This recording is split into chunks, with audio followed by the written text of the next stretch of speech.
गोपिका जीवनस्मरणं गोविन्दा जय हो सद्गुरु महाराज की जय। श्रीमद्भागवताख्योऽयं प्रत्यक्षः कृष्ण एव हि। भागवत महात्म्यம்னு வியாசர் பல புராணங்களை சொல்லியிருக்கார். இருந்தாலும் இந்த மகாத்மியத்துக்கு சமமாக வேறு மகாத்மியம் சொல்ல முடியாது. என்னடானா ஸ்ரீமத் பாகவதாக்கியோயம் பிரத்யக்ஷ கிருஷ்ண ஏவகி. பாகவதமே கிருஷ்ணன்னு சொன்ன பிறகு இதுக்கப்புறம் ஒரு மகாத்மியம்னு சொன்னோம்னா அது கொஞ்சம் கூட சேர்த்துக்கிறது. பிரதான மகாத்மியம் பாகவதமே கிருஷ்ணன். பாக்கி புராணங்கள் எல்லாம் பகவானை காட்டுற வழியாக இருக்கு. இது வந்து பகவானை காட்டுற வழியாக மாத்திரம் இல்லை, பகவானாகவே இருக்குது அப்படின்னு இதனுடைய பெருமை. அதுக்கு காரணம் முதல் தேங்க்ஸ் யாருக்கு சொல்லணும்னா உத்தவனுக்கு சொல்லணும். உத்தவன் தான் கேட்குறான், தொந்து யாசி கோவிந்தா பக்த காரியம், நீ வந்து கிளம்பிட போகிற, இனிமே உன்னுடைய ஜனங்களுக்கு என்ன வழி அப்படின்னு கேட்கும்பொழுது தான் பகவான் தன்னுடைய சக்தியை பாகவதத்தில் கொடுத்தாங்கிறார். சுகீயம் யத் பவேத் தேஜா தச்சத் பாகவதே அததாத்து. தன்னுடைய சக்தியை முழுக்க அப்படியே பாகவதத்தில் இறக்கிவிட்டார். அதுக்கு அண்ணா அழகாக சொல்லுவார், பகவான் பல அவதாரங்கள் பண்ணினார். பட்சியாக ஒரு அவதாரம் பண்ணினார், ஹம்ச பட்சியாக ஹம்சாவதாரம்னு. அப்புறம் மீனா ஒரு அவதாரம் பண்ணினார் தண்ணிக்குள்ள. வராகம் முதலிய நரசிம்மலிய மிருகங்களாக அவதாரம் பண்ணினார். தேவனாக ஒரு அவதாரம் பண்ணினார் வாமனனா. மனுஷனா அவதாரம் பண்ணினார் ராமனா கிருஷ்ணனா. மத்ஸ்யாஸ்வ கச்சப நரசிம்ம வராக கம்ச ராஜன்ய விப்ர விபுதேஷு கிருதாவதாரா. இப்படி பல அவதாரம் பண்ணின பகவான் சப்த ரூபமாக ஒரு அவதாரம் பண்ணினார். அந்த அவதாரம் தான் பாகவதம் அப்படின்னு நான் சொல்லுவார். பாகவதத்தில் பல மகாத்மியம். அதில் முக்கியமாக ஒரு பிரேத ஜீவனுக்கும் சத்கதி கிடைச்சது என்பது முக்கியமான இங்கே ஒரு 2 அத்தியாயத்தை கதையாக சொல்கிறார். அதுக்கு முன்னாடி பாகவதம் கேட்டால் ஞான பக்தி வைராக்கியம் வரும் என்பதற்காக ஒரு சரித்திரத்தை சொல்கிறார். பக்தி தேவி குழந்தைகளோட கஷ்டப்படும் பொழுது நாரதர் போய் நீ யாரம்மான்னு கேட்குறா. அதுக்கெல்லாம் அந்த அம்மாவும் எழுந்துட்டு எனக்கு பக்தின்னு பேர், என் குழந்தைகளுக்கு ஞான வைராக்கியன்னு பேர். சாதாரணமாக அம்மா வயசானவாக இருப்பா, குழந்தைகள் கொஞ்சம் எங்காக இருப்பா. என் கதையில் மாறிடுத்து, நான் எங்கே இருக்கேன், குழந்தைகள் இப்போ வயசானவாளாக இருக்கான். கலியுகம் அப்படி தான் இருக்கும். இப்போ வயசானவாளாம் தெம்பாக நடந்து எல்லா ஊருக்கும் போகிறான். இந்த சின்னவாளுக்கு தான் தெம்பு இல்லை. கலியுகம் மாதிரியே ஆயிடுச்சு. இந்த பக்தியும் ரொம்ப வயசானவாளாக தான் இருந்தால் பிருந்தாவனம் போனோடனே தெம்பு ஆகிட்டான், எங்கே ஆகிட்டான். என்ன அர்த்தம்னா பிருந்தாவனத்தில் தன்யம் பிருந்தாவனம் தேன பக்திர் நிருத்யதி யத்ரச. அங்கே தான் இன்றைக்கும் அந்த பக்தி எல்லார்ட்டையும் நடத்தின மாணவம். பக்தினா என்ன, பகவன் நாமத்தை சொல்கிறது தான் பக்தி. பிருந்தாவனத்தில் மாத்திரம் ஒரு ரிக்ஷாவாலா முதற்கொண்டு ராதே ராதே, மிட்டாய் வாழா முதற்கொண்டு ராதே ராதேம்மா. எல்லாருமே மிட்டாய் விற்கிறவன் முதற்கொண்டு எல்லாரும் ராதே ராதேன்னு பகவன் நாமத்தை சொல்லக்கூடிய ஒரு வைபவத்தை பிருந்தாவனத்தில் நம்ம பார்க்கலாம். அந்த பக்தியை ஸ்தாபிக்கிறேன் என்று நாரதர் சபதம் பண்ணி பக்திக்கிட்ட சொன்னார், நீ வந்து தமிழ்நாட்டில் பிறந்தேன்னு சொல்கிறையே தவிர நீ கிருஷ்ணனுடைய ஹிருதயத்தில் தான் பிறக்கிற அப்படிங்கிறான். நான் கிருஷ்ணன் யாருக்கு பக்தி வரணும்னு நினைக்கிறானோ அவளுக்கு தான் பக்தி வருமே தவிர தமிழ்நாட்டில் பிறந்த எல்லாருக்கும் பக்தி வந்துடுத்தாங்கிறது சந்தேகம்தான். இருந்தாலும் இப்போ என்னடான்னா இந்த தமிழ்நாட்டில் ரொம்ப வருஷமாக நாஸ்திகம் அரசாட்சி நடந்து அவள் தெய்வம் இல்லைன்னு பரப்பின்னு இருந்தான். இனிமேல் தெய்வமே இல்லை, யாரும் கூட்டம் வரமாட்டான்னு நினச்சிட்டா திடீர்னு மதுரையில் கந்த சஷ்டி பாராயணம் பண்ணுறோன்னு திடீர்னு 10 லட்சம் பேர் கூடிட்டா. பக்தி இல்லைன்னு நினச்சிட்டு இருக்க முடியாது, உள்ளுக்குள்ளே இருக்குது. அதனால் இன்றைக்கும் தமிழ்நாட்டில் பக்தி இருக்குது, பக்தி பிறந்தாங்கிறத ஒத்துக்கலாம். ஏன்னா ரொம்ப நாளாக பக்தி இல்லைன்னு சொல்லிகிட்டு இருந்தா கூட சொல்லிகிட்டு இருக்கவா அவாத்து மாமியை கூட திருத்த முடியல. அவாத்து மாமி கூட கோயிலாக போயின்னு இருக்க. அதனால் அந்த தமிழ்நாட்டில் பக்தி பிறந்தாங்கிறதுக்கு ஒரு ப்ரூஃப் இருக்க தான் இருக்குது. இப்படி தமிழ்நாட்டில் பிறந்து கர்நாடகாவில் வளர்ந்து மகாராஷ்டிராவில் வளர்ந்து குஜராத்தில் க்ஷீணமாகி மறுபடியும் பிருந்தாவனத்தில் போய் யுவதி ஆயிட்டா அப்படின்னு இங்கே ஒரு கதையாக சொல்கிறான். இருந்தாலும் பகவான் தான் யாருக்கு பக்தி வரணும் சங்கல்பிக்கிறானோ அவருக்கு தான் வரும். அந்த பக்திக்கு ஒரு வேலைக்காரியை கூட பகவான் கொடுத்தானா. ஏன்னா எப்பவுமே ஒண்டியாக போகிறது கஷ்டம், கூட ஹெல்ப்பர்ஸ் ஒருத்தர் வேணும். அந்த பக்திக்கு ஒரு வேலைக்காரி யாரிடம்னா முக்திம் தாசீம் ததோ துப்யம். அந்த பக்திக்கு ஒரு வேலைக்காரி முக்தியா. எல்லாம் மோட்சம்னு என்ன பெருசாக ஞானிகள்லாம் பேசின்னு இருக்காளோ அந்த முக்தி தேவி இருக்காளே பக்திக்கு வேலைக்காரின்னா, அப்போ முக்தியை காட்டிலும் பக்திக்கு எவ்வளோ பெருமை என்பது தான் இங்கே பாகவதத்தில் நிரூபணம் பண்ணுறார். அதனால் நீ கவலைப்படாத என்று பக்தி தேவியை சமாதானம் பண்ணி நாரதர் பல பெரியவாள்கிட்ட போய் கேட்குறார், பக்தி ஞான வைராக்கியம் வரத்துக்கு என்ன பண்ணணும்னு. யாருமே பதில் சொல்லலை. ஏன்னா கேள்வி கேட்குறவர் ரொம்ப பெரியவர் நாரதர். எல்லாம் படித்தவரே கேள்வி கேட்கும்பொழுது மௌனமாக இருக்கிறது தான் நல்லது. திடீர்னு அண்ணா வந்து பாகவத்தில் ஒரு சந்தேகம் நம்மகிட்ட கேட்டுவார்னா நான் மட்டும் மௌனமாக இருக்கணும். அப்புறம் அவரே சொல்லுவார் இதுக்கு இப்படி பதில்னு. அது மாதிரி நாரதரே கேள்வி கேட்டால் யாரும் பதில் சொல்லலை. அப்போ தான் சனத்குமார், நாரதருடைய குரு சனத்குமாரர் அங்கே பிரத்யக்ஷமானார். அவர் சொன்னார், அப்பா நீ ஏற்கனவே வியாசருக்கு சொன்ன 4 ஸ்லோகத்தில் அந்த பாகவதம் தான் எல்லாத்துக்கும் வழி. இந்த பாகவதத்தினுடைய பெருமையை சனத்குமார் இங்கே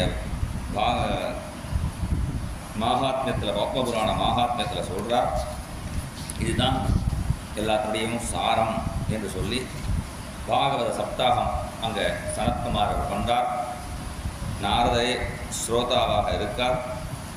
பாக்கி மகரிஷிகள், புண்ணிய தீர்த்தங்கள், நதிகள் எல்லாரும் அங்கே வந்து அந்த சப்தாகத்தை கேட்குறார்கள். சப்தாகம் ஆரம்பிக்க போகிறார். கரெக்டாக பக்தி தேவி வந்தாலும் அங்கே வர்ணிக்கிறார். பக்தி சுதௌ தௌ தருணௌ கிரஹீத்வா பிரேமைகரூபா சகசா விராசீத் ஸ்ரீகிருஷ்ண கோவிந்த ஹரே முராரே நாதேதி நாமானி முகுரு வதந்தி ஸ்ரீகிருஷ்ண கோவிந்த ஹரே முராரே ஸ்ரீகிருஷ்ண கோவிந்த ஹரே முராரே நாத நாராயண வாசுதேவா நாத நாராயண வாசுதேவா ரிக்வே விபஸ்வ அமிர்தமேத தேவா ரிக்வே விபஸ்வ அமிர்தமேத தேவா கோவிந்த தாமோதர மாதவேதி கோவிந்த தாமோதர மாதவேதி ஸ்ரீ கிருஷ்ண கோவிந்த ஹரே முராரே ஸ்ரீ கிருஷ்ண கோவிந்த ஹரே முராரே ஹே நாத நாராயண வாசுதேவா ஹே நாத நாராயண வாசுதேவா ஜிஹ்வே பிபஸ்வ அமிர்தமேத தேவா ஜிஹ்வே அமிர்தமேத தேவா கோவிந்த தாமோதர மாதவேதி கோவிந்த தாமோதர மாதவேதி. பக்தி தேவி வராங்கும் பொழுதே நாமகீர்த்தனம் என்று வராங்க. ஏன்னா பக்தியினுடைய ஸ்டார்டிங்கும் நாமகீர்த்தனம் தான். பக்தியை எண்டிங்கும் ஞாபகம் தான். பக்தியை ஆரம்பிக்கிறதுக்கும் பகவன் நாம சொன்னால் தான் பக்தியுடைய ஆரம்ப ஸ்டேஜ். பக்தி நிறைய வந்துடுத்துன்னா என்னடா அப்பையும் பகவன் நாம சொல்கிறது தான். இந்த எஸ்குலேட்டர்னு ஒரு படி இருக்கும் பார்ப்போம். முதல் படியும் அதுதான், லாஸ்ட்டு படியும் எடுக்கலாம். அந்த எஸ்குலேட்டர்னு அதில் ஒன்று ஏறி நின்றுட்டோம்னா முதல் படியில் ஏறி நின்றோன்னா லாஸ்ட்டு படியும் அதே தான். இந்த மாதிரி நாம கீர்த்தனம் ஆரம்பத்துக்கும் அதுதான், முடிவுக்கும் அதுதான். அது மாதிரி இங்கே பக்தி தேவி இங்கே வரால் அந்த குழந்தைகள் தருணர்களாக ஆயிட்டார்கள். வயசானவாளாக இருந்தவா தெம்பு உடையவா ஆயிட்டார்கள். இப்போ ஞான வைராக்கியம் தெம்பாக இருக்கணும். கலியுகத்தில் எல்லாருக்கும் ஞான வைராக்கியம் இருக்கே தவிர தெம்பாக இல்லை. வைராக்கியம் ஒன்றும் காபி சாப்பிடாமல் இருக்கணும்னு நினைக்கிறா கொஞ்ச நாளைக்கு, அப்புறம் திருப்பி காபியை சாப்பிட்டா குடிக்க ஆரம்பிச்சுடுறான். வைராக்கியம் செய்யலை. ஞானமும் அந்த மாதிரி இருக்கு வரமாட்டேங்குது. ஞான வைராக்கியம்லாம் தெம்பாக இல்லை. இந்த ஞான வைராக்கியம் தெம்பாக இருக்கணும்னா ஒரே வழி பாகவதம் படிச்சுட்டே இருக்க வேண்டியது தான். அதனால் பாகவத சப்தாத்தினால ஞான வைராக்கியத்துக்கும் தெம்பு வரும் என்று காட்டுறார். பக்தியும் வரும். அங்கே உட்கார்றதுக்கு இடம் இல்லை. எங்கே உட்காரணும் என்று கேட்கவாவுடைய ஹிருதயத்தில் உட்காருன்னா அப்படின்னா என்ன அர்த்தமா? பாகவதம் கேட்டாலே ஞான வைராக்கியம் பக்தி வரும் என்று தாத்பரியம். அங்கே சனத்குமார் ஒரு பாகவத மகாத்மியம் சொல்கிறார். ஆத்மதேவன் என்ற ஒரு பிராமணன், அவனுக்கு புத்திரபாக்கியம் இல்லை. நிறைய பணம்லாம் செலவு பண்ணி பார்த்தான், குழந்தையெல்லாம் பிறக்கலை. ஒவ்வொருத்தர் ஒவ்வொன்று சொன்னான்.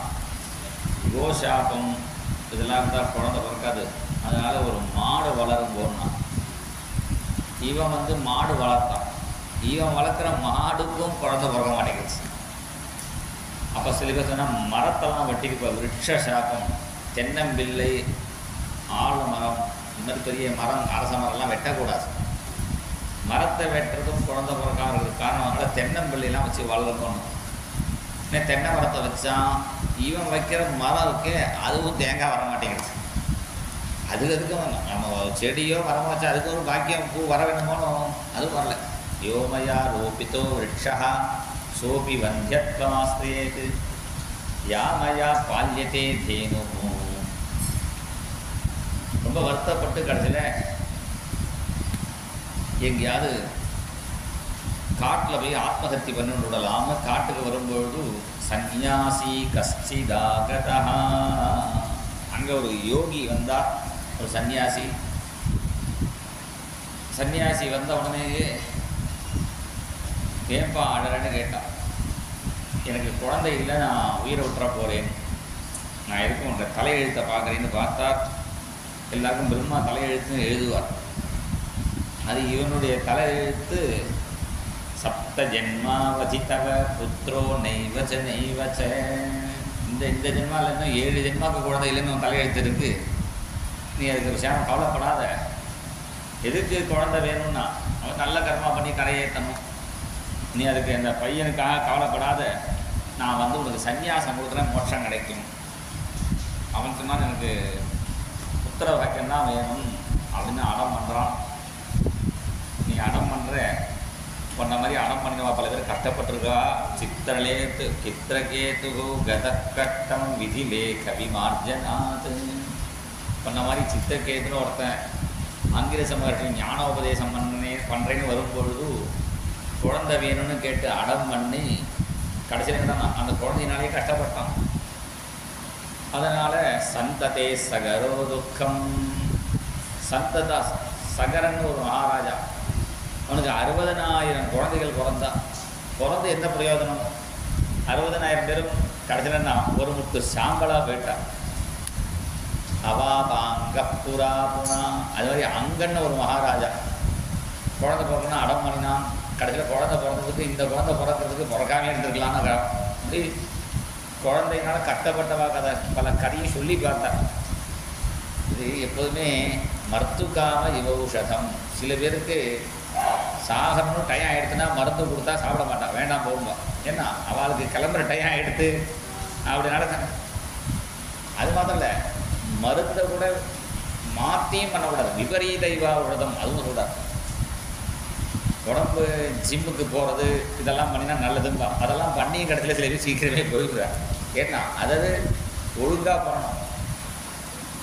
அதனால் நான் என்ன பண்ணுவேன், அர்ச்சனம் கிம் வதாமியகம் அப்படின்னு அவரே வருத்தப்பட்டு இருந்தாலும் நீ இப்போ நீ உயிரை விட்டுனா அந்த பாவம் எனக்கு வருமேன்னு ஒரு பழத்தை அபிமந்திரணம் பண்ணி கொடுத்தா, இதை சாப்பிட்டா குழந்தை பிறக்குன்னு அவன் நேராக பார்த்து மாமிட்ட கொடுத்தான். தீர்த்த யாத்திரையாக போனான். அவள் பார்த்தா நம்ம 2 பேரும் நிம்மதியாக கச்சிதமாக இருக்கும், இந்த வயசான காலத்தில் குழந்தை பிறந்து ஒழுங்காக பிறக்கலைன்னா அப்புறம் என் உடம்புக்கே என் உயிருக்கே ஆபத்து வரும்னு பலவிதமாக யோசித்து பரீட்சா சந்துசாம்ப பரீட்சைக்காக மாட்டுக்கு போட்டால் கடைசியில் நல்ல வேலை மாடு சாப்பிட்டதுனால குழைச்சிது. ஏன்னா இந்த பழத்தை சாப்பிட்டு 1 வருஷம் நியமமாக இருக்கணும்னு அவர் பொய் சொல்லக்கூடாதுன்னு சொன்னான். இவன் வாயை திறந்தால் பொய் தான் சொல்லுவாள். அதில் மாட்டுக்கு போட்டது நல்லதாக போச்சு. ஆனால் ஆத்துக்காரர் வந்து கேட்டால் என்ன பண்ணுறது, பயந்துட்டே இருக்கும்பொழுது சகோதரி சொன்னால், நான் கர்ப்பவதியாக இருக்கேன், நீ எனக்கு ஹெல்ப் பண்ணுற மாதிரி இங்கேயே இருந்து நீ குழந்தைய கொடுத்தேன்னா என் குழந்தைன்னு சொல்லுறேன், பைசா எங்கள் ஆத்துக்கார்ட்ட கொடுத்துரும். இது மாதிரி அந்த காலத்துலேயே ஏதோ பைசா கொடுத்து தங்கைக்கு பிறந்த குழந்தை என் குழந்தை சொல்லி எனக்கு பால் வரலை, இந்த தங்கை பார்த்துப்பான்னு அவளை பார்த்துக்கிறதுக்காக அவளை வச்சிருந்து அவள் இந்த குழந்தைக்கு என்ன பேர் வைக்கலாம்னு அவர் சொன்னால், என் பேர் ஆத்மதேவன் பேர், அதனால் என் பேர் சேர்ற மாதிரி சூரிய தேவன், தேவதத்தன் இப்படிலாம் பேர் வைக்கலாம். தேவதத்தகான் தான் பொதுவான பேர். எக்ஸ் மிஸ்டர் எக்ஸ் அப்படின்னு சொல்கிறதா இருந்தால் அந்த காலத்தில் தேவதத்தன் தேவதத்தன் தான் சொல்லுவான் சாஸ்திரங்களில். தேவதத்தன் அந்த மாதிரி என் பேர் வர மாதிரி தேவதத்தனோ இல்லை சூரிய தேவனோ அது மாதிரி வைக்கலாம். அவள் சொன்னால், உங்கள் பேர் வர்றது முக்கியம் இல்லை, நான் தான் கட்ட விட்டு பெற்றிருக்கேன், என் பேர் வர்றது தான் வைக்கணும். என் பேர் துத்தூலிங்கிறதுனால என்னால் பிறக்கப்பட்டதுனால துத்து காரி, துத்துவினால் செய்யப்பட்டதுனால என்ன பிறக்கலைன்னு அவளுக்கே தெரியாது. அதனால் அது பேர்லேயே என்னால் செய்யப்பட்டவன் அப்படின்னு துத்து காரி அப்படின்னு பேர் வச்சுட்டோம். பேர் வச்சு வளர்த்துட்டுருக்கா. 3 மாதம் ஆச்சு. திடீர்னு பார்த்து கொட்டில்ல மாட்டுக்கு ஒரு குழந்தை, மனுஷ குழந்தை பிறந்தது. மாட்டுக்கு மனுஷ குழந்தையான எல்லாரும் தேவரூபீதி கௌதுகம். ஊர்க்காராக வந்து ஆச்சரியமாக பார்த்துட்டு போகிறா, மாட்டுக்கு மனுஷ குழந்தை பிறந்திருக்கேன்னு. பசுவனுடைய காதா இருக்கிறதுனால கோகர்ணம் தம் சுதம் திருஷ்வா கோகர்ணம் நாம சாக்கரோத்து. பசுவனுடைய காதா இருக்கிறதுனால கோகர்ணன்னு பேர் வச்சா. 2 குழந்தையும் வளர்றது. ஆனால் கோகர்ண பண்டிதோ ஞானி துந்துகாரி மகாகலஹா. கோகர்ணன் பண்டிதனாகவும் ஞானியாகவும் இருக்கான், துந்துகாரி மகா துஷ்டனாக இருக்கான். ரொம்ப பாவங்கள்லாம் பண்ணி வீட்லேயே அப்பா அம்மாவை போட்டு அடிக்கிறான். அவள் அப்பா கிளம்பிட்டு கோகர்ணன்ட்ட சொன்னால், நான் என்ன பண்ணுறதுன்னு, நீ பேசாமல் பாகவதத்தை படிக்கணுட்டான். பாகவதம் இவ்வளோ பெருசாக இருக்கே எப்படி படிக்கிறதுன்னா, பரவாயில்ல முழுக்க படிக்க வேண்டாம். ஸ்ரீகிருஷ்ணமாபநியதம் தசமஸ்ய பாடாத், தசமஸ்கந்தம் மாத்திரம் படி என்று சொல்லி கொடுத்தார். அதை படித்து அவர் பகவானை அடைஞ்சுட்டான். அதற்கு வீட்லேயே 5 வேசிகளை வச்சுட்டு இருந்தான். இவனுடைய தொல்லை தாங்காமல் அவன் அம்மாவும் கிணத்துல விழுந்துவிட்டாள். வேசிகள்லாம் பார்த்தா இவன் ராஜாவுடைய அரண்மனையெல்லாம் போய் திரும்பிட்டு வரான். இவனை படித்தா நம்மளும் மாட்டி போடணும். பாதி ராத்திரி இவனை வேசிகள் வதம் பண்ணி எந்த கிணத்துல அவன் அம்மா விழுந்தாலும் அதே கிணத்துல இவனை தூக்கி போட்டுட்டும் பணத்தை எடுத்துன்னு கிளம்பிவிட்டான். இந்த விஷயங்கள்லாம் கேள்விப்பட்டார் கோகர்ணன். கயாசிராத்தம் மணினார் சகோதரனுக்காக பண்ணிட்டு வீட்டில் வந்து ராத்திரி படத்துக்கெல்லாம் வந்தால் சில காட்சிகள் தெரியுது. திடீர்னு ஆடு வருது. ஆடு வர மாதிரி இருக்கேன் பார்த்தா திடீர்னு பார்த்தா ஆனை தெரியாது. அதாவது சின்ன ஆடு வருதுன்னு பார்த்தா யானை வருது. திடீர்னு பார்த்தா எருமை வருது. சகிருத் மேஷா சகிருத்தஸ்தி சகிருச்ச மகிஷோபவத். திடீர்னு தீ குடிச்சுன்னு எரியுது. இதெல்லாம் ஒரு துர்தேவதைகளுடைய சேஷ்டை. இதெல்லாம் பார்த்தா நம்மளாம் பயந்து எடுத்து ஓடிடும். அவர் பயப்படலை. யார் நீ அப்படின்னு கேட்குறார். ஏதோ ஒரு கிராமத்தில் கல்லடக்குறிச்சின்னு நினைக்கிறேன். அந்த கிராமத்தில் நரசிம்ம பாரதி சுவாமிகள்னு இவர் சிருங்கேரியில் சந்திரசேகர பாரதிக்கு முன்னாடி இருந்தவர். அவர் நரசிம்மஸ்வரூபம். அவரை ஒரு வீட்டில் பெரிய வீடு தங்க கொடுத்துருந்தார். அவர் சிஷியாளுக்காக காத்துட்டுப்பார். நம்மெல்லாம் பூஜை பண்ணுறதா இருந்தால் சிஷியாலாம் சந்தனம் அரைச்சி வைக்கணும், பூ எடுத்து வைக்கணும், அப்புறம் நான் பூஜை பண்ணுறேன். இவர் ஞானிகள் தூங்க வர இவர் பாட்டு 2 மணிக்கு எழுந்து இவரே சந்தனம் அரைச்சிட்டு இவரே வச்சுட்டு இவரே பண்ணுவார். சிஷியாலாம் அவள் தூங்கிட்டு இருக்காங்க, 5 மணிக்கு எழுந்திருப்பார்.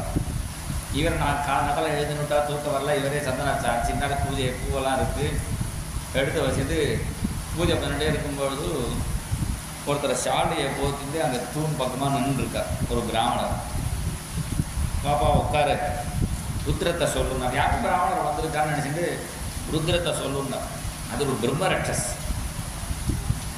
இப்படி சொல்லுன்னார். அப்படியே பார்த்துட்டே நிற்கிறது. உங்களுக்கு புரிஞ்சுனுட்டார். உடனே கையில் ஜலத்தை எடுத்தார். நரசிம்ம மந்திரம் சொல்லி அபிமதனம் பண்ணி தெளித்தார். அது வீல் கத்திட்டே கூடணும், கொல்ல பக்கம் ஓடினது. அப்புறம் இவர் கவலைப்படலை. பூஜையெல்லாம் முடித்தா அந்த வீட்டுக்கார அப்புறமா வந்தால் வீட்டை கொடுத்தவா இருக்காள் இங்கே தங்கும் போன்னு அவரை கூப்பிட்டார். இந்த வீட்டில் ஏதாவது ப்ராப்ளம் இருந்தான்னு அவரை அப்புறம் கேட்டார். பெரியவா மன்னிச்சுக்கணும், இந்த வீட்டில் எங்களால் தங்க முடியல, ஏதாவது இடைஞ்சல் வந்துட்டே இருந்தது, நீங்கள் தூங்க விடல, ரொம்ப கஷ்டமாக இருந்தது, இதை சட்டம்லாம் கேட்டுன்றது. நாங்கள் பெரியவா கால் வச்சா நன்னாயிடும் நினச்சி சொன்னோம். அந்த விஷயத்த சொல்லாமல் விட்டுட்டோம். இனிமேல் நீங்கள் கவலைப்பட வேண்டாம். இங்கே ஒரு பிரம்மரட்சஸ் தான் இருந்தது, ஒரு பிரேத பாதை இருந்தது. அது போயிடுத்து, கிணத்துல விழுந்து போயிடுத்து. கிணத்த போய் பாருன்னா அது யாரோ ஒருத்தருடைய ஷாலை போட்டுன்றது. அந்த ஷால் அந்த கிணத்துல மிதக்கிறது. ஆனால் ஷாலெலாம் உழுக முகம் மிதந்தன் இருக்கு. அப்படி காமிச்சு. இது மாதிரி மகான்கள் கிட்டலாம் இந்த பிரேத பாதையெல்லாம் நடக்காது. அது மாதிரி அண்ணாவை ஏதோ ஒரு கிராமத்தில் இருந்து தங்க விட்டுட்டா சப்தாகத்துக்கு தகவும் போகணும். அப்புறம் அந்த மாமா கோபால் மாமா சொன்னார், திடீர்னு பதினாறு ஏடாவது எழுதுரு அப்படின்னு அண்ணா ஒரு மிரட்டு ஒரு சவுண்டு போட்டால் மாமா எழுதுன்னு பயந்து கூட இருக்க ஒரு கோபால் மாமானு கண்ணாக்கு டிரைவிங் பண்ணிட்டோம். இது அண்ணா கத்ததை பார்த்து இவர் எழுதுந்தார். இல்லை ஒன்றும் இல்லை. அப்புறம் அந்த ஊருக்காரா சொன்னால் இங்கேயும் இதுமாதிரி ஒரு ப்ராப்ளம் இருந்தது, அண்ணா தங்கினா சரியாயிடுவேன், தங்க விட்டோம். இதுவே முன்னாடியே சொல்லிவிட்டு தங்க வச்சா பரவாயில்ல, இவன் தங்க விட்டுட்டு அப்புறம் சொல்லுவான். ஆனால் மகான்களுக்கு இதெல்லாம் சகஜம். நமக்கு தான் எங்கேயாவது புதுதாக இருந்தால் தான் நமக்கு பயம். இதை சொல்லிவிட்டோம்னா நமக்கு தூக்கமே வராது. அப்புறம் அவன் அதை சரி பண்ணிட்டுருவான். அது மாதிரி இவர் கோகர்ண தைரியத்தோட, ஏன்னா அவள் காயத்ரி ஜபம் பண்ணுறதுனால பயப்பட மாட்டான். யார் நீன்னு கேட்டால் நான் தான் துந்துக்காரி, மகா பாவத்தை பண்ணி இப்படி பிரேதமாக ஆயிட்டேன்னு என்று சொல்ல, உனக்கு தான் கயாஸ்ராத்தம் பண்ணினேனேன்னா கயாஸ்ராத்த சதேனாபி முக்திம் மே ந பவிஷ்யதி. 100 கயாஸ்ராத்தம் பண்ணினா கூட எனக்கு முக்தி வேண்டாம், முக்தி எனக்கு கிடைக்காது, வேற என்னதான் அதோ உபாய சிந்தியதான், வேறொரு உபாயம் இதாக பண்ணுங்கிற. வேற உபாயம் பண்ணுன்னொடனே இவர் உடனே பெரியவாள்கிட்ட கேட்குறார். ஏன் அங்கே ஊரில் இருக்கிற பெரியவாள்கிட்ட அவள்லாம் சொன்னால், கயாசிராத்தத்தினால கரையேறலைன்னா வேறு உபாயமே கிடையாது, இனிமேல் சூரியன்கிட்ட தான் கேட்கணும்னா. 2 பேர் சூரியனை போய் கேட்குறா. 3 பேர். ஒன்று யாருடான்னா ஹனுமான் சூரியன்கிட்ட போய் படித்தார், அவரோட சுற்றின்னு போய். 2வது யாக்ஞவல்யர், அவரும் தபஸ் பண்ணி சூரியனை பார்த்து ஒரு புது வேதமே வாங்கி வந்துட்டார், சுக்ல எதிர்வேதம். 3வது இந்த கோகர்ண ஸ்தம்பனம் சக்கரே சூரிய வேகஸ்ய வீத்ததா, தன்னுடைய சக்தியினால சூரியனுடைய வண்டியை நிறுத்திட்டான். சூரியன்லாம் நிற்காது, அது கூட சுற்றிட்டே இருக்கும். இன்னும் கேட்குறார், என் சகோதரனுக்கு முக்தியை சொல்லிட்டு கிளம்புங்கிறார்.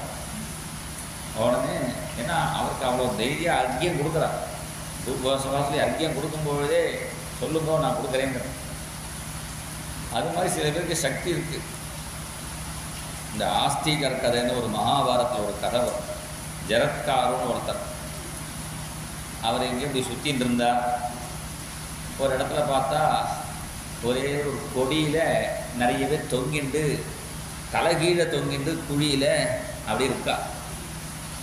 உடனே நீங்கள்லாம் யார், இப்படியே ஒரு கொடியை பிடிச்சி தலைகீழே தொங்கிண்டு இப்படி திண்டாடுறே அப்படின்னு கேட்க, அவள் சொன்னால் அந்த ஒரு கொடிங்கிறது எங்கள் குடும்பத்தில் ஒரே ஒரு பையன்தான் இருக்கான். அவனால தான் நாங்கள்லாம் கரையேறணும். நாங்கள் கரையேற புத்துங்கிற நரகத்தில் இருக்கோம். இதுலேருந்து எங்களை காப்பாற்றணும்.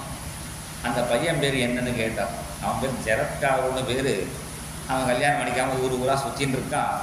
அவனுக்கு கல்யாணம் ஆகி குழந்தை பிறந்துச்சுன்னா நாங்கள்லாம் கரையேறிடுவோம். உடனே ஜெரத்காரு சொன்னால் நான் தான் அந்த ஜெரத்காரு. ஆனால் நான் கல்யாணம் பண்ணிக்கிறேன். அதுக்கு நீ இந்த கண்டிஷன். இப்போ எல்லாம் பொம்மாட்டிகள் போடுறாங்க, கண்டிஷன் போடுறாங்க கல்யாணத்துக்கு. இதை பண்ணினா இதை பண்ணினான்னு. அவர் அந்த காலத்தில் அவர் கண்டிஷன் போட்டார். என் பேர்லேயே ஒருத்தி இருக்கணும். ஜெரத்காருன்னு பேர் உள்ள ஒரு பொண்ணு கிடைக்கணும். அந்த பொண்ணும் நான் சொன்னால் எதுக்கும் மீதி நடக்கக்கூடாது. இப்போலாம் பொம்மாட்டிகள் போடுற மாதிரி அவர் போட்டிருக்கார் அந்த காலத்தில். இப்படிலாம் சொல்லியிருந்தால் நான் ஒரு தடவை தான் சொல்லுவேன், எனக்கு கல்யாணம் ஆகலை, எனக்கு யாராவது பொண்ணை கொடுக்கணும்னு. அதை கேட்டு யாராவது தானாக வந்து பொண்ணை கொடுக்கணும். இப்படிலாம் கண்டிஷன் போட்டுட்டு அதுக்குன்னு ஒன்றே சபையில் கூட்டம் கூட்டம் மைக்க பிடிச்சி எனக்கு என் பேர் ஜெரத்காரு, எனக்கு கல்யாணமே ஆகலை, என் பேரில் ஜெரத்காரு யாராக இருந்தால் கல்யாணம் கொடுக்கணும், மேட்ரிமோனியில் போடக்கூடாதோ. அதுவும் பண்ணலை. எங்கேயோ காட்டில் போய் இருந்துட்டு சொல்கிறார். யாரும் வராத இடத்த கல்யாணம் பண்ணிக்காமல் தப்பிக்கிறதுக்கு என்ன வழி உண்டோ அதை மாதிரி பார்க்குறாரு. நடுவு காட்டில் இருந்து என் பேர் ஜெரத்காரு, எனக்கு என் பேரில் உள்ள ஒரு பொண்ணு கிடைக்கணும், நான் சொன்னது மீறி எதுவும் நடக்கக்கூடாது, அப்படி பொண்ணு இருந்தால் கொடுங்கோன்னு அதுவும் சவுண்டாக சொல்ல மெதுவாக சொல்கிறான். அதான் ஒரு பாம்பு ஒன்று கெட்டுடுச்சு. அவன் சொன்னது, ஆஹா ஜெரத்காரு இருக்கார், நம்மளுக்கு ஒரு சகோதரி இருக்கா ஜெரத்காருன்னு, அவள் பேர் தான் இருக்கா, அவர் பேர்லேயே இருக்கா, இந்த பொண்ணை கொடுக்கணும். இந்த பாம்புகள்லாம் அவர் அந்த பொண்ணை சகோதரியை கொண்டு கொடுத்து கல்யாணம் பண்ணி கொடுத்தா. கல்யாணம் ஆகிடுத்து. சொன்னார், நான் வந்து இப்போ படுத்துக்கிறேன், ரொம்ப எங்கேயோ வெளியில் எங்கேயோ சாப்பிட்டு வந்துட்டார். இல்லைன்னா அதில் நம்ம மத்தியானம் படுத்துக்கிறேன், நான் தூங்கிட்டு இருக்கேன், என்னை எழுப்பக்கூடாது, எனக்கு நான் சொன்னதை மீறி எதாவது பண்ணினேன்னா விட்டுட்டு போயிடுவேன்னு சொல்லிட்டு போயிட்டேன். இப்போ படுத்துகிட்டே இருக்காரா. சாயங்காலம் 5:30 மணி ஆகிடுத்து, 6 மணி ஆகிடுத்து. ஆஹா, சூரியாஸ்தமனம் 6 ஆகிடுத்து. சந்தியாவந்தனம் பண்ணலைன்னா இவருக்கு பாபம். இவருக்கு பாபம் மாத்திரம். இதனால இவ குடும்பத்தில் இருக்கா ஏதாவது ப்ராப்ளம் வந்தால் என்ன பண்ணுறது? அவரை தூங்கும்போது எழுப்பினான்னா அந்த அவரை எழுப்பினது ஓடத்தினால என்னை விட்டுட்டு போவார். நான் கஷ்டப்பட்டாலும் பரவாயில்ல, அவருக்கு கஷ்டம் வரக்கூடாது, பாவம் வரக்கூடாதுன்னு அவர் என்ன பண்ணினா அவரை தட்டி எழுப்பி 5:30 மணி ஆகிடுத்து, சந்தியா காலம் எழுந்துருங்கோன்னு. உடனே அவர் சொன்னார், நான் என்ன சொன்னேன், என்னை எழுப்பக்கூடாதுன்னு. எப்படி எழுப்பினேன்? இல்லை சந்தியா காலம் ஆகிடுத்தேன்னு. உடனே அவருக்கு என்ன சொன்னார், என்னோட ஐக்கியம் வாங்கிக்காமல் சூரியன் மறைஞ்சிடுவாரா, என் பவர் தெரிஞ்சிக்க வேண்டாமோங்கிறார்.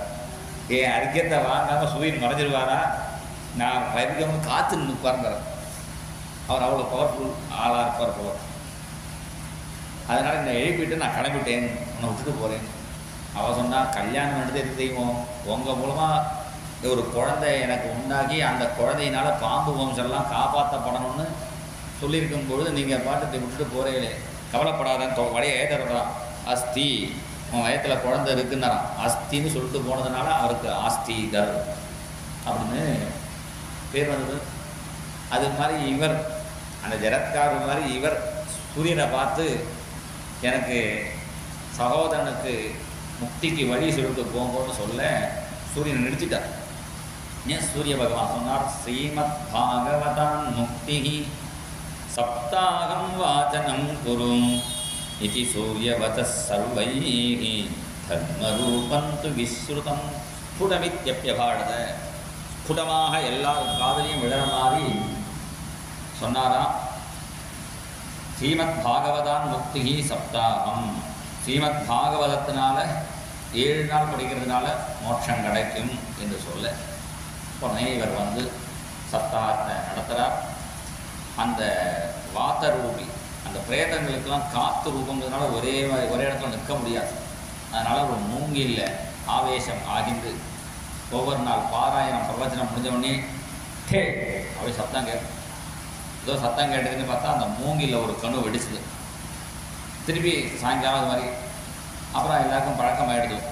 சாயங்காலம் நேரம் அந்த கணு வெடிக்கிறதா பார்த்துட்டே இருக்கேன். இப்படி 7 நாளைக்கு ஏவம் சப்தஜனீஸ் செய்வ 7 கணு வெடித்து திவ்ய ரூபத்தில் வந்துவிட்டார். சுனந்தன் நந்தனுங்க விஷ்ணு பாடுதர்கள் விமானத்தை ஏற்றி அழைச்சிட்டு போகிறார்கள்.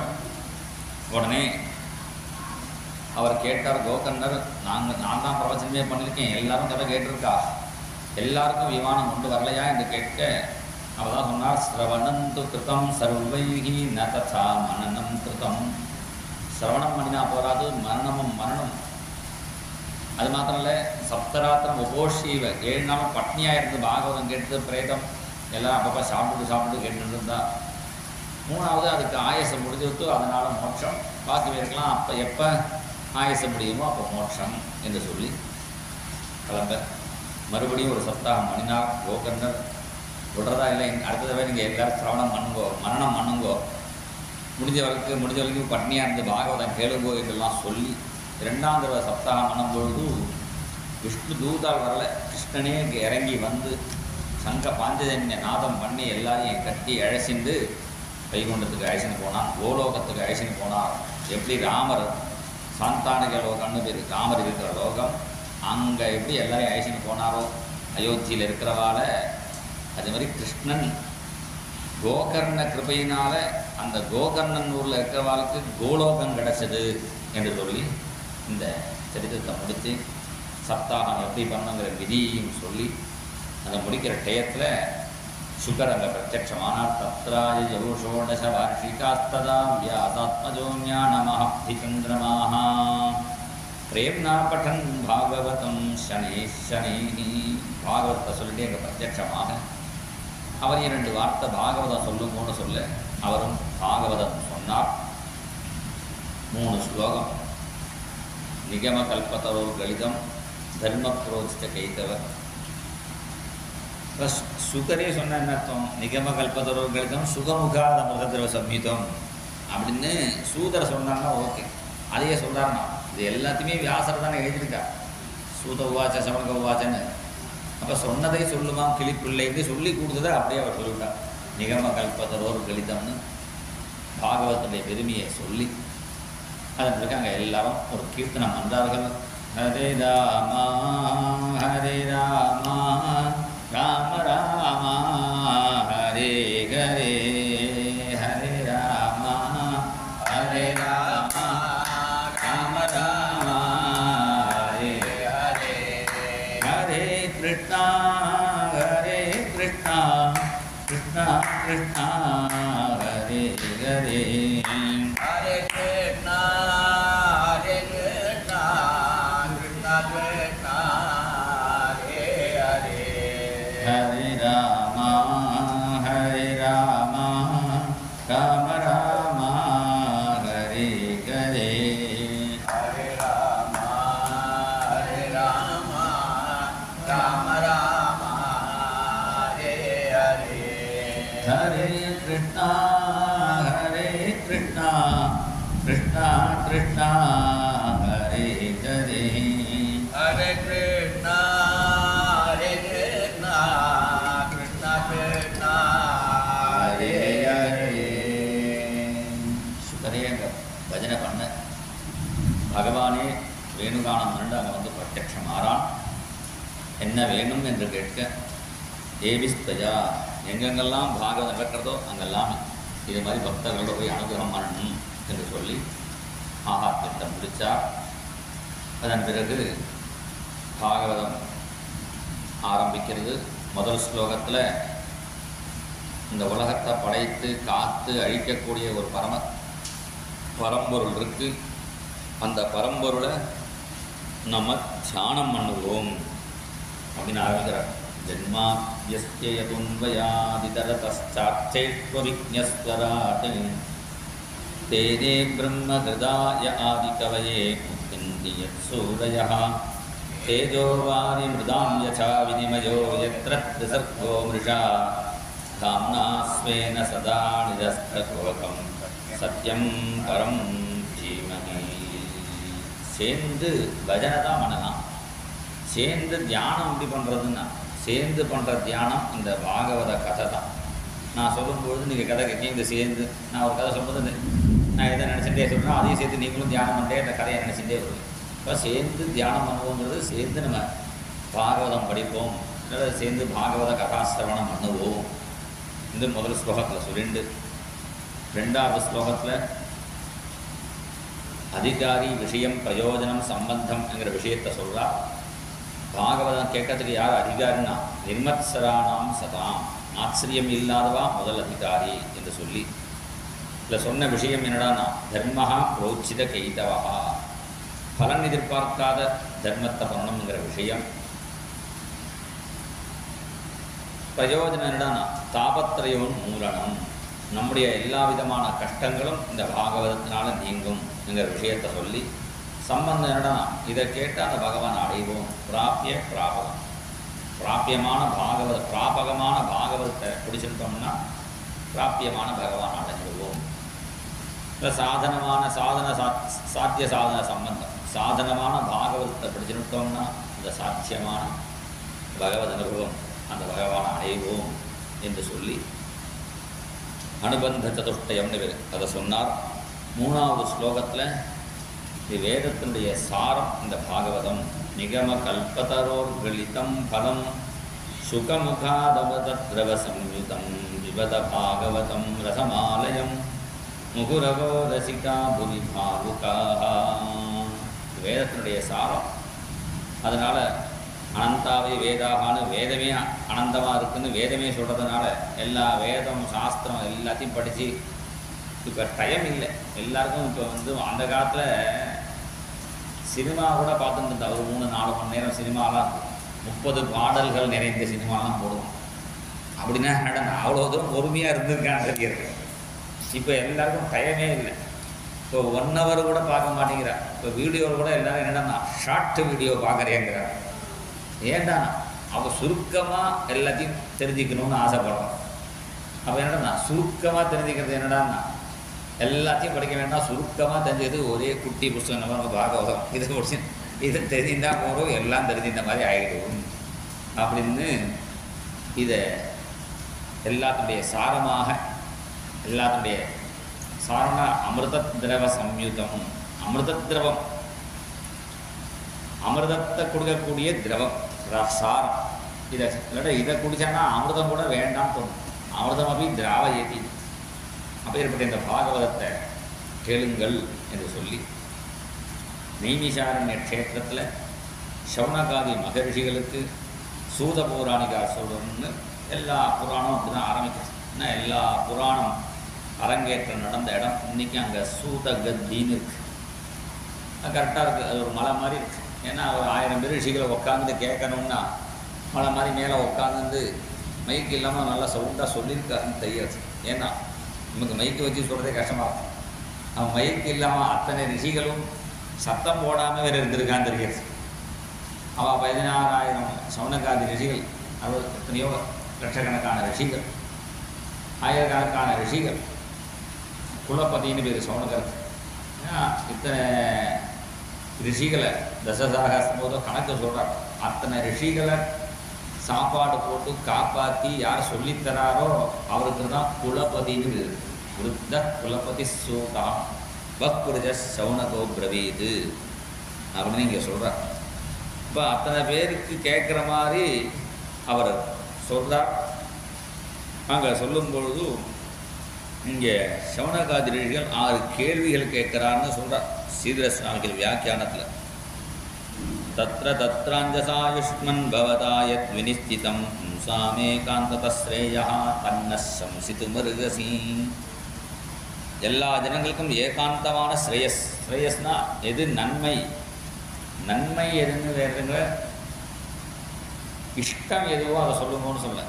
ஒரு சுகர்காரனுக்கு சுகர் சாப்பிட்றது இஷ்டமாக இருக்கலாம், ஆனால் அது ஹிதம் இல்லை அவருக்கு. அந்த இஷ்டமே ஹிதமாகவும் இருந்ததுன்னா அது ரொம்ப அனுகூலம். இங்கே எல்லாருக்கும் எது ஸ்ரேயஸோ அதை நீங்கள் சொல்லுங்கன்னு முதல் கேள்வி. ரெண்டாவது கேள்வி சூத ஜானாசி பத்ரந்தே பகவான் சாத்வதாம் பதிகி தேவக்கியாம் வசுதேவஸ்ய சாதுர்யஸ்ய சிகீர்ஷயா. எதுக்காக பகவான் தேவகி வசுதேவர்களுக்கு குழந்தையாக பிறந்தான்? அந்த பகவானுடைய தஸ்ய கர்மாணி உதாராணி பரிகீதானி சூரிபிஹி புரோகினஸ்தத்தானானாம் லீலையா ததத கலாஹா. அந்த பகவானுடைய உதாரமான லீலைகளை சொல்லுங்க. உதாரமான லீலைங்கிறது என்னன்னா பகவான் எப்படி சிருஷ்டி ஸ்திதி சம்ஹாரம் பண்ணுறான் என்கிறத சொல்லணும். சிருஷ்டி ஸ்திதி சம்ஹாரம் பண்ணுறான் அதை சொல்லணும்னா அதை விஸ்தாரமாக சொல்லிட்டு அவதார கதையை விட்டுறக்கூடாது, அதையும் சொல்லணும்.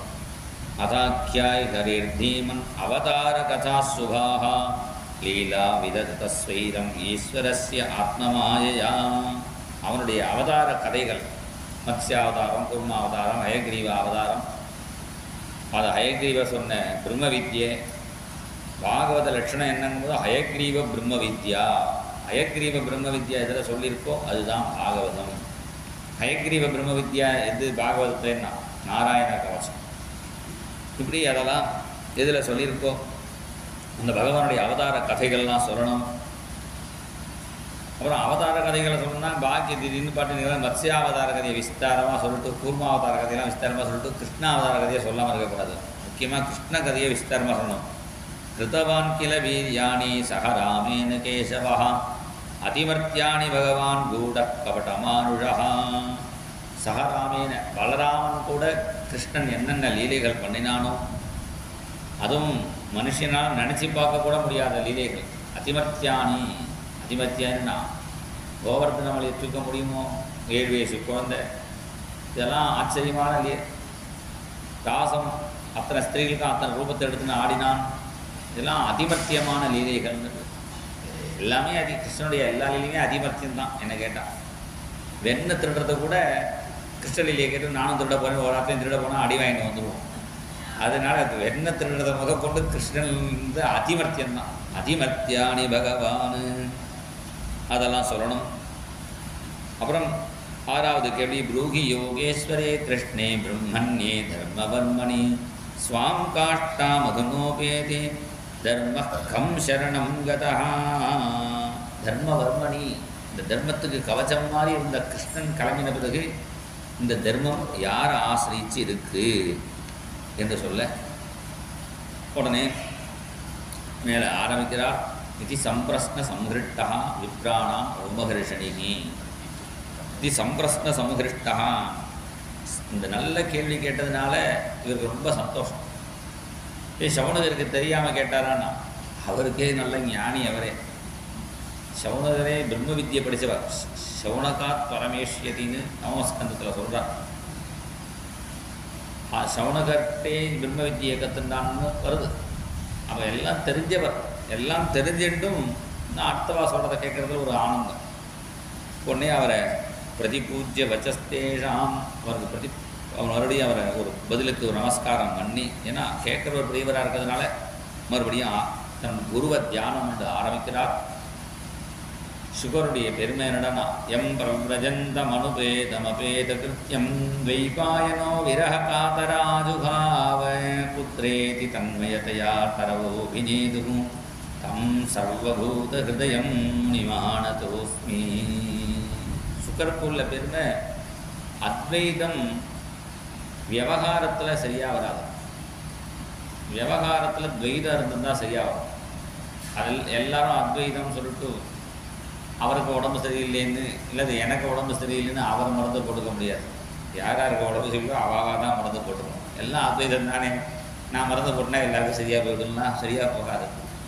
விவகாரத்தில் துவைதம் தான் வேணும். ஆனால் சுகருடைய கதை என்னன்னா விவகாரத்துலேயும் அத்வைதமாகிடுச்சு. இவர் வந்து பையனை கூட போக மரம் ஏன்னு கேட்டதுன்னு தரவோபினேது அப்படி என்னன்னா அப்படின்னா அந்தளவுக்கு அவர் அத்வைதத்தை ப்ளஸ் திருடைய தாக்கியத்தில் இருந்திருக்காருங்கிறது அவருடைய அத்தியாத்மமான லீலை.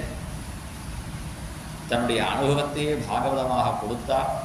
அந்த சுகர நமஸ்காரம் நன்றேன்னு அந்த குருவை தியானம் பண்ணிக்கிறார். அப்புறம் நாராயணம் நமஸ்கிருத்ய நரம் செய்வ நரோத்தமம் தேவீம் சரஸ்வதீம் வியாசம் ததோ ஜெயமுதீரேத். பத்ரிகாசிரமத்தில் தான் அவர் வியாசர் பாகவதம் எழுதினான்னு சொல்கிறதுனால பத்ரிகாசிரமத்தில் இருக்கிற தெய்வம் யாருடான்னா நரநாராயணர். அதுவும் பாரத தேசத்துக்கு தெய்வம் யாருடான்னா அவர், அதுவும் நரநாராயணர். அதனால் இந்த நரநாராயணர் நமஸ்காரம் பண்ணிக்கிறார். தேவீம் சரஸ்வதி, சரஸ்வதி தேவியை பிரார்த்தனை பண்ணிக்கிறார். அங்கே தான் சரஸ்வதி நதி போட, ஏன்னா அது ஒரே கடவுளோட சத்தம் கேட்டுனே இருந்தது. ரொம்ப டிஸ்டர்ப் பண்ணாதேன்னா, இருந்தாலும் கொஞ்சம் வேகமாக ஓடினாலும் நீ மறைஞ்சு போய்டணும்னு சொல்லிட்டான். அதனால் அங்கே மறைஞ்சு போகிறா சரஸ்வதி. அப்புறம் எங்கெங்கேயோ குறுக்க பிரத்யட்சம் ஆறான். அப்படி சரஸ்வதி தேவியை பிரார்த்தனை வந்து வியாசர், இவருக்கு முன்னாடி பல வியாசர்கள்லாம் இருந்திருக்காளே, அந்த வியாசரையும் நமஸ்காரம் பண்ணிட்டு தத்தோ ஜெயம் உதீரேது, இவ்வாறெல்லாம் நமஸ்காரம் பண்ணிட்டு தான் பாகவதத்தை ஆரம்பிக்கும். தத்தோ ஜெயம், ஜெயம்னா பாகவதத்துக்கு ஜெயம்னு பேர். இந்த பாகவதத்தை வச்சுட்டான்னா சம்சாரத்தை ஜெயிச்சுடலாம். ஜெயத்தி அனேன சம்சாரம் அங்கிறதுனாலே இதுக்கு ஜெயம். சம்சாரம்னா என்னடான்னா நம்மளை யார் மாட்டி விடுறாளோ அது சம்சாரம். நம்மளை மாட்டி விடுறதுனா நம்முடைய வார்த்தைகள், நம்ம யார்ட்டையா பேசி தான் நம்ம மாட்டிக்கிறோம். அதனால தான் கேரளாவில் பேசுகிறதுக்கே சம்சாரம் அப்படி சொல்லிடுறாரு. இந்த சம்சாரத்தில் பேசாமல் இருக்கிறதுக்கு என்ன பண்ணணும்னா பாகவத்தை வச்சு உட்காந்துட்டோம்னா யாரும் பேச மாட்டாங்க. இதனால ஜெயத்தி அநேக சம்சாரம், அதனால் சம்சாரத்துக்கு மறுபடியும் பிறக்க வைக்காமல் காப்பாற்றுற இந்த பாகவதம் என்பது தான். இந்த பாகவதத்தில் பக்தியினுடைய மகாத்மியத்தை சொல்கிறார். அதுவும் நமக்கு சத்துவகுணத்தினால தான் மோட்சம் ஏற்படும். சத்துவகுணத்துக்கு தேவதை யாருடான்னா ஹரி. அந்த ஹரி கிருஷ்ணனை பூஜை பண்ணினா தான் சத்துவகுணம் வர்த்தனமாகி மோட்சம் ஏற்படுமே தவிர நம்ம ரஜோகுண தமோகுணம் என்ன பண்ணணும்னா பிதிருபூத பிரதேசாதின் அவள்லாம் உடனே கோவிலை சுற்றினா உடனே பலன் கிடைக்கிறதா, உடனே குட்டிச்சாத்தன் கோவிலுக்கு போகிறாருன்னா போகிறேன்னு கிளம்பிடுவாங்க. அதெல்லாம் உடனே பலனை கொடுக்குமே தவிர உனக்கு மோட்சத்தை கொடுக்குமா தெரியாது. அல்ப பலன்களை கொடுக்கும். அல்ப பலனுக்காக அடையாமல் நீ வந்து மோட்சத்தை அடையணும்னா அந்த ஹரியை பஜனை பண்ணணும். அந்த ஹரி தான் பல அவதாரங்கள் எடுத்திருக்காருன்னு பகவானுடைய அவதாரங்களை சொல்கிறார். அவதாரங்களை சொல்லி முடித்த உடனேயே சௌனகர் சொன்னார், 17 புராணம் மனிதர்களுக்கு 18வது புராணம் ஏன் வியாசர் பண்ணினார். இந்த 18வது புராணத்தை யார் கேட்டானோ அந்த பரீட்சித்து கதையும் சொல்லணும் என்று கேட்க மேலே ஆரம்பிக்கிறார். அந்த வியாசருடைய அவதாரம் துவைபாயன யமுனா தீரத்தில் தான் பிறந்தார். தீபத்தில் பிறந்தனால துவைபாயனர்னு பேர். கிருஷ்ணன் கருப்பு கலரில் இருந்தனால சேர்த்து கிருஷ்ண துவைபாயனர்னு நம்ம சொல்கிறோம். கிருஷ்ணன்னு பேர் வச்சுருக்கார். அவர் கடைசியில் வாராணசியில் இருந்தார். வாராணசியா பூர்வபாகே வியாசோ நாராயணஸ்திதா தஸ்ய ஸ்மரண மாத்திரேன அஜ்ஞானி ஞானவான் பவேது. யாருக்கு ஞானம் வேணுமோ அவெல்லாம் வியாசரை பூஜை பண்ணணும்னு சொல்லி. சன்னியாசிகள்லாம் சாதுர்மாசியம் ஆரம்பிக்கிற அன்னைக்கு வியாச பூஜை பண்ணுறார். கிரகஸ்தெல்லாம் இப்போ நேற்றுக்கு இது பண்ணிடுவோமே ஆவணி ஆவட்டம் அன்னைக்கு வியாச பூஜை நம்மெல்லாம் பண்ணுறோம். ஆவணி ஆவட்டங்கிறது வியாச பூஜை தான். நம்ம வியாசரை பூஜை பண்ணி அவருடைய சன்னதியில் வேதத்தை புதுசாக கற்றுக்க ஆரம்பிச்சுக்கிறோம். ஏன்னா அவருடைய சன்னதியில் ஆரம்பிச்சிட்டோம்னா நம்மளுக்கு ஞானம் உண்டாகும். அதனால் வியாசர், கபிலர் இவெல்லாம் ஞான கலாவதார். அதனால் இவாளை ஸ்மரிச்சிட்டோம்னா தத்தாத்திரேயர் ஞானம் உண்டாகும். அதனால தான் அஜ்ஞானி ஞானவான் பவேத்துன்னு அந்த வியாசரை நினச்சிருந்தாலே போகும் என்று சொல்கிறார். அவர் வந்து காசிக்குள்ளே வரது இல்லையா, அது வேறு ஒரு கதை ஏதோ இருக்குது காசியில். அதனால் காசியில் கிழக்கு பாகத்தில் அந்த கங்கைக்கு அக்கறையில் தான் அவர் இருக்கார். இங்கே உள்ளுக்குள்ளே வரதில்லை. அதுக்கு ஏதோ கதை சொல்கிறார், அதெல்லாம் நமக்கு முக்கியம் இல்லை. அவரை ஸ்மரித்தா நமக்கு ஞானம் ஏற்படும். அப்படி அவதாரம் பண்ண அவர் வேதத்தை நாளாக பிரித்து கொடுத்தார். ஏன்னா யாகம் பண்ணினா தான் உலகத்தில் மழை பொழிஞ்சு க்ஷேமமாக இருக்கலாம். எல்லா 4 வேதத்தையும் எல்லாரும் படிச்சுக்கிறது கஷ்டமாக இருக்குது. அவளால் பிரித்து கொடுத்துட்டோம்னா 4 பேராக உட்காந்து யாகம் பண்ணட்டுமேனு ருக்வேதத்தை ஒருத்தருக்கும், யஜுர்வேதத்தை ஒருத்தருக்கும், சாமவேதத்தை ஒருத்தருக்கும், அதர்வண ஒருத்தருக்கும் பிரித்து கொடுத்தா. இந்த வேதம் எல்லாருக்கும் படிக்கக்கூடாது நியமம் வச்சுருக்காங்க அந்த காலத்தில். சில அந்த வேதத்துடைய அர்த்தம் எல்லாருக்கும் புரிகிற மாதிரி இருக்கணுமே. ஏன்னா வேதம் அர்த்தம் இப்போ எனக்கே புரியாது, அதுக்கு தனியாக படிக்கணும் வேத பாஷ்யம். அதனால் வேதார்த்தம் புரியறதுக்காக சத்தியம் வதான வேதத்தில் சொல்லியிருக்குன்னா அதை புரிஞ்சுக்கிறதுக்காக விஸ்தாரமாக ஹரிச்சந்திரன் கதையை எழுதினான். இப்படி வேதார்த்தத்தை புரிய வைக்கிறதுக்காக மகாபாரதம்ங்கிற 5வது வேதத்தை எழுதினார். அப்புறம் அந்தந்த வியாசர்கள், முன்னாடி இருந்த வியாசர்கள் 17 புராணம் எழுதினாலே அதெல்லாம் மறைஞ்சு போயிடுச்சு. அதையும் இவரே பிரகடனம் பண்ணினார். இவ்வளவு பண்ணியும் அவருக்கு நிம்மதி இல்லை. ஏன்னா இவ்வளோ பண்ணினோமே தவிர யாரும் கடைசியில் புத்தகத்தை எடுத்து படிக்க போகிறதில்ல. 17 புராணம் பேர் கூட யாருக்கும் தெரிய போகிறதில்லை. இப்போ எல்லாருக்கும் ஈஸியாக கரையேற்றத்துக்கு என்ன பண்ணலாம் அதுக்கு ஒரே வழி பாகவத தர்மம் தான். கிம் வா பாகவதா தர்மாக ந பிராயேன நிரூபிதாக பிரியா பரமஹம்சானாம் தயேவ யச்சுத பிரியாக. பகவானுக்கும் பாகவதாளுக்கும் இஷ்டமான ஒரு காரியத்தை நான் பண்ணினா அது வழியே எனக்கு சாந்தி இருக்காது போல இருக்கே, அதுதான் பண்ணணும்னு நினச்சிட்டு அவர் யோசிச்சுட்டு இருக்கார். அவர் யோசிச்சுட்டே இருக்கும்பொழுதே அவருடைய ஆசிரமத்துக்கு நாரதர் வரார். பஜனை 12.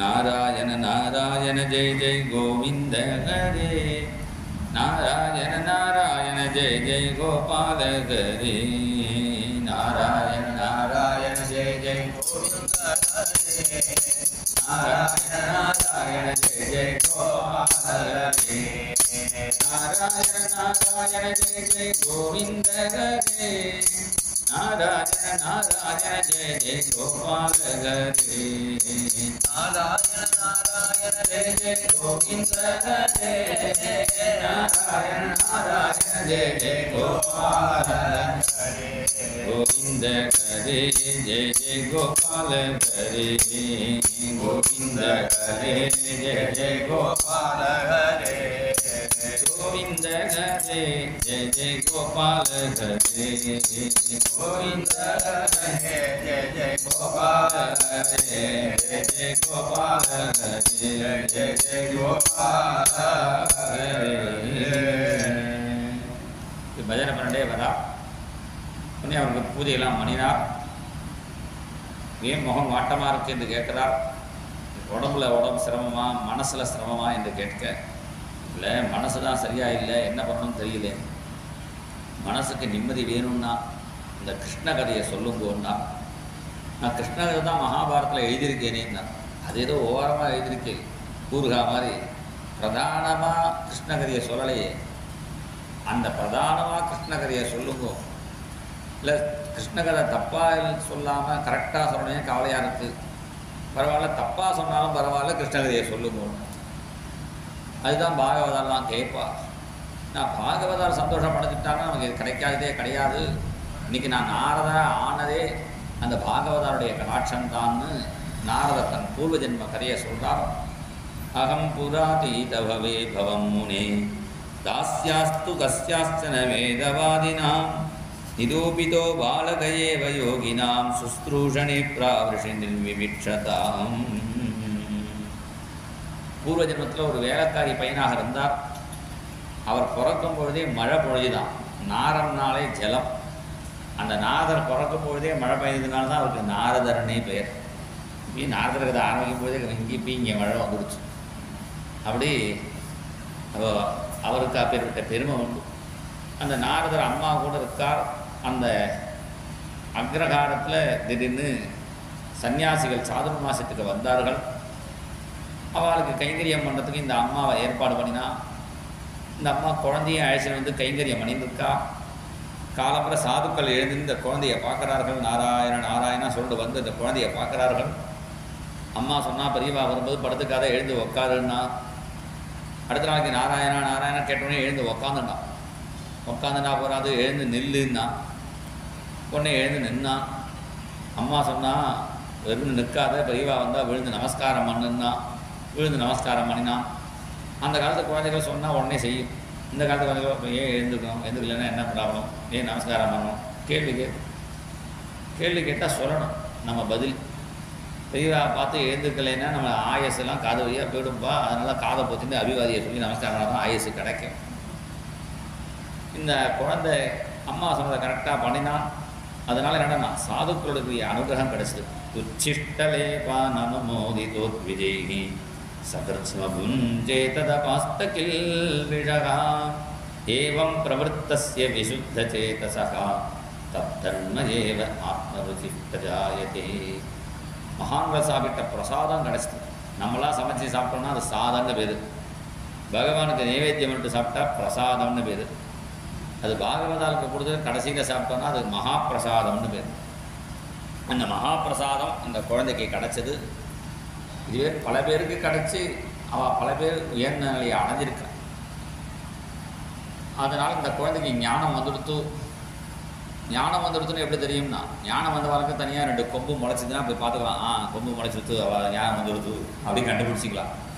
ஞானிகளும் நம்மளை மாதிரி சாதாரணமாக தான் இருக்காங்க.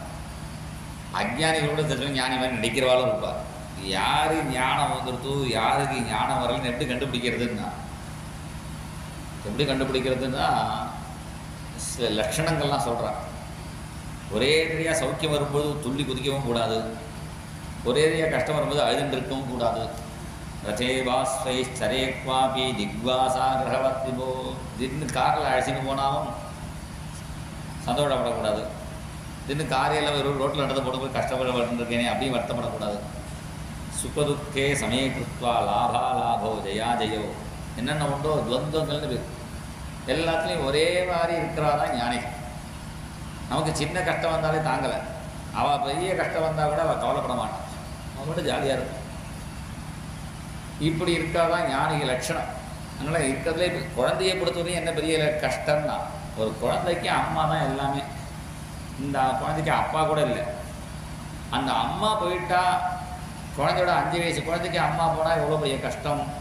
ஊர்க்காராலே அழகான் 5 வயசு குழந்தை அனாதையாக போயிடுத்தேன்னு. இந்த குழந்தை அனுகிரகம் நினச்சிருந்தானா, அனுகிரகம் மன்யமானா பிராதிஷ்டம் திசமுத்தராம். அதுதான் இந்த இவ்வளோ பெரிய கஷ்டம் வந்த பொழுதும் அனுகிரகம்னு நினைச்சிருந்து. சில பேர் கஷ்டம் வரும்போது தெய்வத்தை திட்டுவா, நான் அப்படி பக்தி பண்ணினே பூஜை பண்ணினேனே. சில பேர் பூஜையை பொருட்டு வெளியில் போகும்போது தலையில் இடிச்சுட்டுருவா, நீ இப்போ தானே பூஜை பண்ணேன் என் தலையில் ஏன் இடிச்சே அப்படின்னு சுவாமிகிட்ட போயக்கூடாது. பூஜையோ சுவாமி நீ போகும்போது உன்னை தூக்கி தலையில் இடிச்சு விட்ட மாதிரி பேசிகிட்டு இருக்க, நீ மேலே பார்க்காம குடிஞ்சி போகாது ஓன் தப்பு.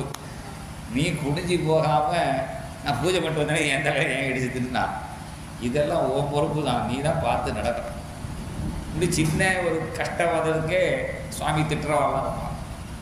இவன் இவ்வளோ பெரிய கஷ்டத்துக்கும் அனுகிரகம்னு நினச்சிட்டு காட்டில் போய் ஒரு இடத்துல குளிச்சுட்டு ஒரு குளத்தை கண்ணை மூடி தியானம் பண்ணுறான். பகவான் சதுர்புஜ சங்கச்சக்கர கதாதாரியாக தரிசனம் கொடுக்குறான். அதை அனுபவிச்சுட்டே போ டக்குன்னு மறைஞ்சிட்டார். திருப்பி தியானம் பண்ணி பார்க்குறார். தியாயதகா சரணாம்போஜம் பாவ நிர்ஜித சேதசா ஔத்கண்ட்யா ஸ்ருகலாட்சஸ்ய ஹிருத்யாசீன்மே சனைர்ஹரிணி பிரேமாதிபர நிர்மின்ன புலகாங்கோதி நிர்வృతः ஆனந்த சம்ப்ளவேலீனः நாபஸ்யம் உபயம் முனே. பகவான் கொஞ்சம் கொஞ்சமாக தரிசனம் கொடுக்குறான். தன்னுடைய திருவடியை காமிக்கிறான், திருத்தொடையை காட்டுறான், திரு இடையை காட்டுறான், திரு வயிறை காட்டுறான், திருமார்பை காட்டுறான், திருக்கைகளை காட்டுறான், திரு சங்கு சக்கரத்தை காட்டுறான், திருமுகத்தை காட்டுறான், இப்படி ஒன்றும் திருநயனத்தை காட்டுறான். இப்படி எல்லாத்தையும் திரு கிரீட பரியந்தம் எல்லாத்தையும் இப்படி பார்த்து ஆனந்த சம்பளவேலினா ஒரே ஆனந்தத்தில் இருக்கும்போது மறைஞ்சு விட்டாங்க. திருப்பி தியானம் பண்ணி பார்த்தா வரலை. அப்போ சொன்னால் இந்த ஜென்மாவில் உனக்கு தரிசனம் கிடையாதுப்பா, அப்புறம் எதுக்கு உங்களுக்கு உனக்கு பரிபக்கம் இல்லைன்னு விட்டார். பரிபக்கம் இல்லைன்னு சொன்னேன், இப்போ ஏன் தரிசனம் கொடுத்தேன்னா, இது சஞ்சர சாதுக்கள் ஏதோ கைங்கரியம் பண்ணியே அதுக்காக உனக்கு தரிசனம் கொடுத்தேன், இனிமேல் அடுத்த ஜென்மாவில் தான் சொன்ன உடனே பரவாயில்லன்னுட்டான். அந்த ஜென்மா முழுக்க பகவன் நாமத்தை சொல்லிட்டே சஞ்சாரம் பண்ணினான். ஹரே ராமா ஹரே ராமா ராம ராமா ஹரே ஹரே ஹரே கிருஷ்ணா ஹரே கிருஷ்ணா கிருஷ்ணா கிருஷ்ணா ஹரே ஹரே ஹரே ஹரே ராமா ஹரே ராமா ராம ராமா ஹரே ஹரே ஹரே கிருஷ்ணா ஹரே கிருஷ்ணா கிருஷ்ணா கிருஷ்ணா ஹரே ஹரே ஹரே ஹரே ராமா ஹரே ராமா ராம ராமா ஹரே ஹரே ஹரே ஹரே கிருஷ்ணா கிருஷ்ணா கிருஷ்ணா கிருஷ்ணா ஹரே ஹரே. நாமான்யனந்தஸ்ய கதத்ர பட்டन् துத்யானி பத்ராணி கிருதானி ச ஸ்மரन् காம்பரியட்டன் துஷ்டவனாகதஸ்பிருகா காலம் பிரதீக்ஷன் விமதோ விமத்சரா. இந்த பகவன் நாமத்தையே சொல்லிட்டு அடுத்த ஜென்மால பிரம்மபுத்திரனாக நாரதராக பிறந்து பகவான்கிட்ட போய் காலை பிடிச்சிட்டு இருக்கேன்னு என்று சொல்ல பகவான் சொன்னார், நீ என் காலை பிடிக்க வேண்டாம், நீ எல்லாருக்கிட்டையும் என் காலை பிடிக்க சொல்லு, என்னை பற்றி பேசிட்டு போடணும். அதுக்கு நான் எப்படி ஒண்டியாக போவேன், நீ ஒண்டியாக போவேன்னா துணைக்கு ஒரு வீணையை தரேன்னு வீணையை கொடுத்து இந்த வீணையை வச்சு நீ எங்கெங்கெல்லாம் பாடுறையோ அங்கெல்லாம் நான் வருவேன்.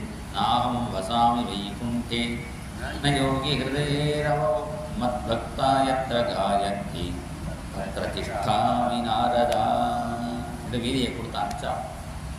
இப்படி சொன்ன உடனே நாரதர் இப்படி சொல்லிட்டு கிளம்பின பிறகு அந்த நாரதரையே தியானம் பண்ணார். முதல்ல வியாசர் இப்படி தியானம் வந்து பார்க்கும்பொழுது அங்கே ஒரு திவ்ய புருஷனையும் அந்த புருஷனை மறைச்சி நிற்கிற ஒரு ஸ்திரீயும் பார்த்தார். அபஸ்யத் புருஷம் பூர்வம் மாயாஞ்ச தபாஸ்திரயாம் தது உபாஸ்திரயா. அந்த திவ்ய புருஷனுக்கு கைங்கரியம் பண்ணுற மாதிரி ஒரு ஸ்திரீயையும் பார்க்குறான். அப்போ புரிஞ்சுட்டார், அந்த திவ்ய புருஷன் தான் பரமாத்மா ஸ்ரீகிருஷ்ணன். அந்த கிருஷ்ணனை கைங்கரியம் பண்ணக்கூடிய அந்த ஸ்திரீ தான் மாயாதேவி. இந்த மாயினால் தான் எல்லாரும் கஷ்டப்படுறோம். எல்லாருக்கும் கஷ்டம் என்னன்னா அனர்த்தம். எது அர்த்தமோ அதை தெரிஞ்சிக்காம எது அனர்த்தம்னா இந்த உடம்பையே நான் நினச்சிந்து அப்போ இந்த உடம்புக்கு சம்மந்தப்பட்டதெல்லாம் அது என்னோடதுன்னு. இந்த உடம்பு நான் இல்லை, நானுங்கிறது தனி, இது உடம்பு நான் இல்லை. நம்ம என்ன சொல்லுவோம், என்னோட உடம்புங்கிறோம். அப்போ இந்த என்னோடதை நானாக நினச்சிட்டு கஷ்டப்படுறாளே அதுக்கு என்ன காரணம்? சோகம். இதுக்கு மோகம்தான் காரணம், அஜ்ஞானம்தான் காரணம். அதுக்கு என்ன பண்ணணும்னா அதுக்கு பக்தி வரணும். அனர்த்தோபசமம் சாட்சாத் பக்தி யோகமதுட்சஜே லோகஸ்ய அஜானதோ வித்வான் சக்ரே சாத்வத சம்ஹிதாம். இந்த பாகவதத்துக்கு வியாசர் வச்ச பேர் சாத்வத சம்ஹிதான்னு பேர். சக்ரே சாத்வத சம்ஹிதா. சாத்வதன்னா பகவான் அர்த்தம், சத்வகுணம் உடையவன். அந்த பகவானுடைய பக்தர்களுக்கும் சாத்வதர்கள்னு பேர். அதனால் சாத்வத சம்ஹிதான்னு பேர் வச்சார். அப்புறமா நம்ம பாகவதம் சொல்லி ஆயிடுச்சு. அந்த சாத்வத சம்ஹிதான பாகவதத்தை எழுதினார். எழுதி அதை 18,000 கிரந்தமாக எழுதி சுகர் அத்தியாபயாமாச நிவத்தி நிரதம். அதை சுகருக்கு சொல்லி கொடுத்தார். சுகர் படிச்சிருந்தார்னு ஒன்றே சவுனகர் கேட்டார், இவ்வளோ பெரிய 18,000 ஸ்லோகத்தை ஞானிகள் படிப்பாளா? ஞானிகளுக்கு சின்ன ஸ்லோகமாக சதுஸ்லோகி பாகவதமோ இது அது கொஞ்சம் பெருசானா 700 ஸ்லோகம். பகவத்கீதை வேணால் 700 ஸ்லோகம் படிக்கலாங்கிறது இவ்வளோ பெருசு. கசியவா பிரகதீ வேதம் அவ்வளோ படிக்கணுமா ஞானிகளுக்கு? இவ்வளோ பெருசு பாகவத்தை ஏன் படித்தான்னு கேட்டான். அது இல்லைப்பா, அது பாகவதம் படிக்கிறதுல முக்கியம் என்னடான்னா ஆத்மாராமாஸ்ச முனையா நிர்கிரந்தா அப்பிருக்கிரமே குர்வந்தி அஹைதுகீம் பக்திம் இத்தம் பூத குணோகரிகி. அந்த பகவானுடைய குணங்களை பார்க்கும்பொழுது, அந்த லீலைகளை கேட்கும்பொழுது ஞானிகளும் எதுவும் படிக்க வேண்டாம்னு நிலையில் போன ஞானிகளும் அந்த பகவானை பற்றி படிக்கிறாப்பா, அந்த பகவானை பற்றி பாடுறான். ப்ரூஹி முகுந்தே தீரசனே ப்ரூஹி முகுந்தே தீரசனே ப்ரூஹி முகுந்தே கேசவ மாதவ கோவிந்தேதி கிருஷ்ணானந்த சதானந்தேதி ப்ரூஹி முகுந்தேதி அக்ரூர பிரிய சக்ரதரேதி ஹம்ச நிரஞ்சன கம்சகரேதி ப்ரூஹி முகுந்தேதி. எல்லாத்தையும் விட்டுட்டு போன சதாசிவ பிரம்மமும் என்ன பண்ணுறாருன்னா ப்ரூஹி முகுந்தேதி அப்படின்னு பாடம். அப்போ அந்த பகவானுடைய குணங்கள் அப்படி இருக்குப்பா என்று சொல்லி அந்த சுகர் இந்த பாகவதத்தை பரீட்சித்துக்கு சொன்னார் என்று சொல்ல உடனே பரீட்சித்து யாருன்னு கேட்குறார். இதனுடைய பரம்பரையிலே வந்தவன் தான் பரீட்சித்து. அவன் கர்ப்பஸ்ரீமானு பேர். கர்ப்பத்தில் இருக்கும்போதே பகவானை பார்த்தவன். அதுக்கு காரணம் என்னடான்னா அவள் அம்மா பண்ணின சரணாகதி, அவன் அம்மா அப்படின்னு சொன்னாங்கிறதுக்கு என்ன காரணம்னா அஸ்வத்தாமா போட்ட பிரம்மாஸ்திரம். அஸ்வத்தாமா போட்ட பிரம்மாஸ்திரத்துக்கு என்ன காரணம்னா பாண்டவன் அவனை கட்டி போட்டா. அதுக்கு என்ன காரணம்னா அவன் அந்த குழந்தைகளை கொண்டான். அதுக்கு இப்படி போலே இருக்கு. அந்த கர்ப்பத்தில் பார்த்ததுனால அவனை காப்பாற்றினார். அதை பார்த்து குந்தி அழகா ஸ்தோத்திரம் பண்ணினா. கிருஷ்ணாய வாசுதேவாய தேவகீ நந்தனாய ச நந்தகோபகுமாராய கோவிந்தாய நமோ நமஹ. அழகான ஸ்தோத்திரம் குந்தி ஸ்துதி. குந்தி ஸ்துதியை கேட்டு அங்கேயே தங்கினான் பகவான். அடுத்த நாள் காலம்பர் தர்மபுத்திரர் வந்து பார்க்க வந்தால் கிருஷ்ணனே தியானம் பண்ணிட்டு இருக்கான். நீ யாரை தியானம் பண்ணுறேன்னு கேட்டதுக்கு நான் பாகவதால தியானம் பண்ணுறேன். இன்றைக்கி எந்த பாகவதரை தியானம் பண்ணினேன்னு கேட்டால் இன்றைக்கி நான் பீஷ்மரை தியானம் பண்ணினேன். அந்த பீஷ்மரை பார்க்க போகிறேன் என்று சொல்ல இன்னும் எல்லாரும் பீஷ்மரை பார்க்க வரார்கள். தர்மக்ஷேத்திரமான குருக்ஷேத்திரத்தில் தர்மபிரபுவான பகவானை வச்சிருந்து தர்மத்தினுடைய அவதாரமான தர்மபுத்திற்கு தர்மத்தை சொல்கிறதுக்குன்னே பிறந்த பீஷ்மர் தர்மங்கள்லாம் சொல்ல போகிறார் தெரிஞ்சு எல்லா ரிஷிகளும் வந்துட்டார். நான் இந்த தர்மபுத்திற்கு ஒரே கன்ஃபியூஷனாக இருக்குது. சில பேருக்கு ரொம்ப டென்ஷன் ஆகி கன்ஃபியூஷனான அவருக்கு இந்த சில பேர் கவுன்சிலிங்னு கொடுக்குறா பாருங்க. சில பேருக்கு அந்த தர்மபுத்திற்கு ஒரு கவுன்சிலிங் கொடுக்கணும். தர்மபுத்திற்கு பகவான் ஏற்கனவே கவுன்சிலிங் கொடுத்தான். கிருஷ்ணனே சொல்லி கொடுத்தான். நிறைய பேர் ரிஷிகள்லாம் கவுன்சிலிங் கொடுத்தான். அவள் இது சொல்லி இவனுக்கு செட் ஆகலை. அவள் தான் பகவான் பீஷ்மர் அழைச்சிட்டு போகிறான். இந்த கவுன்சிலிங் கொடுக்குறவாளுக்கே ரொம்ப ப்ராப்ளம். என்ன பல பேருடைய கஷ்டத்தை கேட்டு இவாளுக்கே ஒரு கவுன்சிலிங் போனால் தேவைன்னு ஆகிடும். பார்த்தா இங்கே பெரிய கவுன்சிலிங் கொடுக்குற யார்கிட்ட தான் பீஷ்மர். கிருஷ்ணன் சொல்லியே கேட்கலன்னா அப்புறம் அவர்கிட்ட தான் போகணும். அப்போ எல்லா இந்த கவுன்சிலிங்க்கு ஆச்சாரியெல்லாம் கிடையாது. அவளும் சேர்ந்து எல்லோரும் வந்துவிட்டான்.